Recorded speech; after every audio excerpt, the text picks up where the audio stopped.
आपण माने जानिछंती कि नाग पंचमी कौन पई मनाଯାଏ? तेबे आसंतु जानिबा आगरु महादेवंक भक्तगण वीडियोटी को गोटिए लाइक सब्सक्राइब निहाती करंतु। जेबे अर्जुनंकर पुत्र ओ पुरोहितंक पुत्र जन्मजयंकु जना पड़िला जे तांको पितांकर मृत्यु प्रख्यात साप कामुड़िबारु मृत्यु होइथिला। तो से सबु नाग जाति को नष्ट करिबा पई सर्पसूत्र नामक यज्ञर आयोजन कले। आहुति परे गोटिए साप आहुति कुंडरे पड़िबाकु लागिले। तो प्रख्यात नाग दौड़िबाकु लागिला।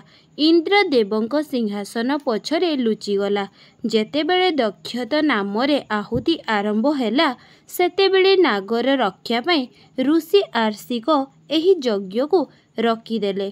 तो दक्षता को अग्निर गरमरु बंचेइबा पई ऋषि सेही नाग उपरे कंचा क्षीर ढालिले। तापरे नाग एवं नागवंश बंचीगले।